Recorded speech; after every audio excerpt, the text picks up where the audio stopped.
Shabbat Shalom, Seawolves. I'm Hayley Ryan, class of 2019, back again with another Devar Torah this summer. But in addition to being an alum, right now I'm also Stony Brook Hillel's temporary social media and development associate. Want to give a Devar Torah? Let me know in the comments or message me, and I'd be happy to work with you. This week's Parsha, Akev, continues on with Moses' speech to the Israelites. He reminds them the importance of obeying God's commandments, even after they enter the land of Israel. He points out that they've angered God before, calling back to the transgression with the golden calf, and knowing that they've angered God before prompts Moses to remind them that they must fear God, but also love and serve Him. God will grant protection from enemies and outsiders to those who show devotion, not because of the righteousness of their beliefs, but because the outsiders do not worship God. At the end of the Parsha, we get to the second part of the Shema, following from last week's portion, that shows us not only how to love and serve God, but both the rewards and punishments for abiding and disobeying.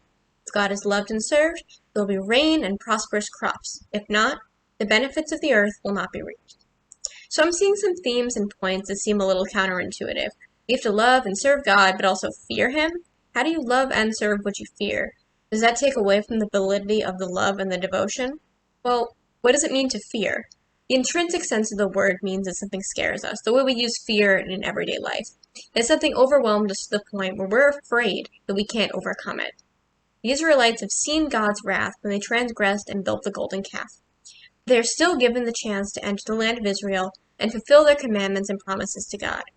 God took the Israelites out of Egypt and protected them on their 40-year journey. But to fear God doesn't necessarily mean to be afraid. It means allowing yourself to be overcome by the awe and respect that God commands and all of His power. Sometimes the intensity can be frightening because it's beyond our own capabilities. This is how I see the intersection of love and fear. They know what God is capable of, and they know what the consequences are and the magnitude their feelings of respect, awe, and fear could reach, which should scare them.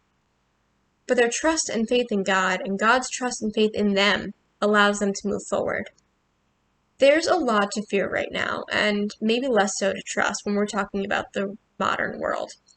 But I think that's precisely something I want to glean from this Parsha. Too much fear won't help us move forward when we inevitably do. The healthy balance of fear and trust is key to getting through dark times. Fear of the very real threats that we face and not minimizing them, and trust that turns to optimism to allow us to see past the chaos and think of a better future. Remember, if you want to give a Devar Torah at any point, please feel free to reach out to us. We'd love to work with you. Shabbat Shalom, everyone.